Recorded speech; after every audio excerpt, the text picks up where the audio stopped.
Hey everybody! Today we are going to talk about one of the best horror movies of this generation. A Quiet Place is a post-apocalyptic movie with so many amazing elements throughout. The superb acting, intricate world building, and well thought out loving characters help create an intoxicatingly horrific atmosphere.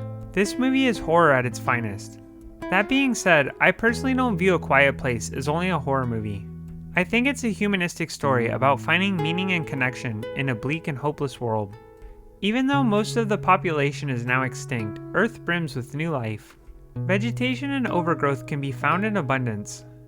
We get to see how magnificent our world is without human intervention. Nature's beauty and resilience gives us a sense of hope that all is not lost. The nature imagery in this movie also helps embody the character's plight. Just because things are dire doesn't mean there isn't meaning in life. But before we look at all the things that make A Quiet Place phenomenal, let's go over the story. A Quiet Place starts out strong narratively. We are introduced to the main characters, a family struggling with survival. Lee and Evelyn Abbott are two parents that take care of their three children, Beau, Marcus, and Reagan, who is deaf. They go to a local store scrounging for supplies. Beau sees a rocket that he wants to play with, but unfortunately in this world, sound is the enemy.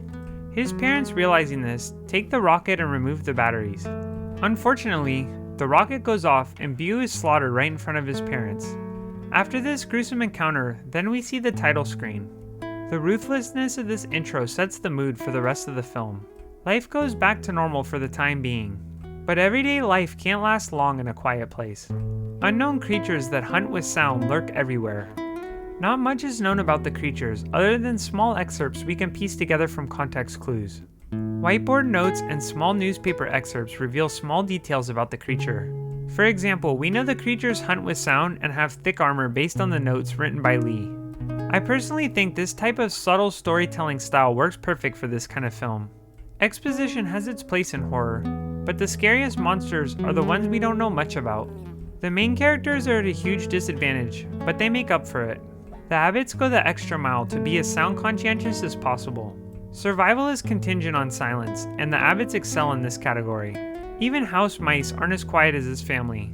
But Lee and Marcus go out one day to gather supplies. They run into a man who recently lost his wife. The man commits suicide by screaming, which alerts the monsters. The monsters swarm the Abbott family's house. Evelyn is left alone in the house to fend for herself while she's giving birth. Eventually, Lee gets separated from the kids and regroups with his wife. They hide underground in a soundproof chamber they devised. Lee knows that he can't leave his children, so he leaves the house searching for them. The kids get trapped in a truck, and Lee sacrifices himself, saving his children in the process. The remaining family members hide in the basement. Eventually, the monsters find the family, and using Reagan's hearing aid, they find the monster's weakness. Now that we went over the plot, let's take a look at the best elements of A Quiet Place. One of the most captivating components of A Quiet Place is the acting. The performances in this movie are on a whole nother level.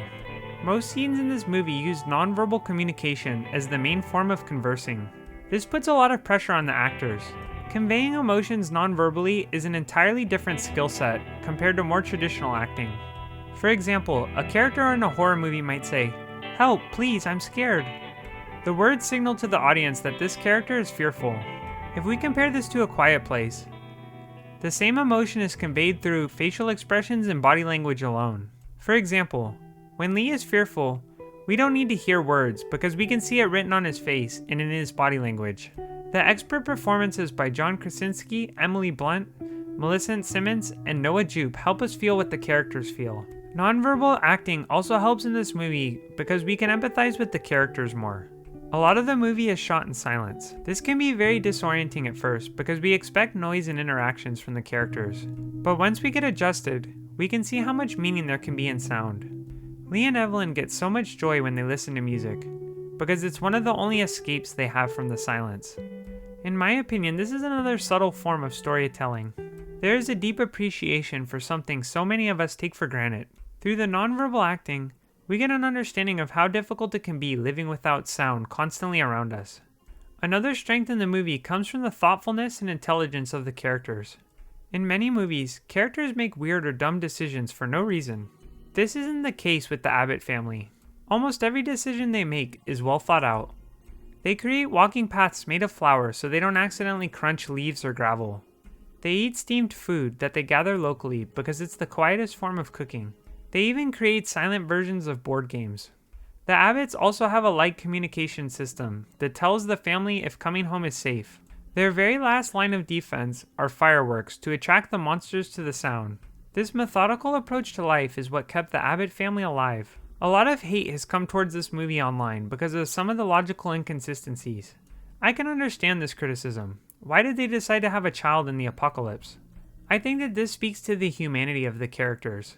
People are upset that these intelligent characters make irrational decisions. But if these characters were perfect at hiding and only used logic, there would be no conflict in the plot. I think a lot of people would do the same thing that the Abbotts did in their situation. The brutal loss of your youngest child is enough to make anyone act irrationally. I think the controversy surrounding this movie in terms of logic also speaks to the writing. These characters are so well thought out and intelligent that any inconsistency can completely take someone out of the plot. But the Abbotts aren't just intelligent, they are thoughtful as well. Every character in this movie has love and compassion for their fellow family members. Lee is tirelessly working to protect his family and find a solution to his daughter's hearing impairment. He understands that Regan feels guilty, and he wants to ease her pain by restoring her hearing. Evelyn is trying her best to keep the house in order and prepare for the new child. She views herself as a failure for not being able to protect Beau. Even Regan is racked with guilt because she believes her deafness is what killed their younger brother. These characters try to find meaning in their lives based on the love and connection they have for one another. That is where the humanistic elements of this movie come to the forefront. Instead of giving up like the man in the forest, the Abbotts use their strong bond as a motivation for hope. Lee and Regan's relationship in particular is a very touching one. Regan feels guilty for Beau's death. She believed that if she had heard the rocket, she would have reacted faster because she was closer to Beau. Lee feels horrible that Regan feels this way, and he understands how difficult it can be to not be able to hear. So Lee works night and day to help Regan regain her hearing. Regan distances herself from Lee because she feels so guilty. She yells at him despite his tireless efforts, but when Lee sacrifices himself, he lets Regan know he loves her despite the circumstances. I found this scene to be really powerful because even though Lee is about to die, he still thinks of his family at the end. Since this is a horror movie, I would like to talk briefly about the horror elements in this movie. I think A Quiet Place masterfully builds tension. Whenever things become tense, there is usually a silence that comes before. This tension becomes palpable thanks to the actors' delivery of their roles. It gives the audience a dreadful feeling when watching the movie. Any sound at all could put the characters' lives at risk. The vague ambiguity of the monster also adds to the layers of horror. We have no idea what the creatures want, or much about them in general. In this way, we almost feel hopeless because we have no idea, just like the characters. These monsters are intimidating. It's truly horrifying to see the monster's head open so that it can listen to its surroundings. The red lighting also helps add to the atmosphere. The dark lighting mixed with the deep red color sets an ominous scene. In this way, the monsters, lighting, and quiet all create a truly dreadful atmosphere for the characters and audience alike. Well, this concludes my review of A Quiet Place. Thanks again for watching another one of my videos. I really appreciate it. If you like this video, please consider giving this video a like and hit that sub button. Let me know down in the comments what are some of your favorite horror movies and what you thought of A Quiet Place. Thanks, have a great day.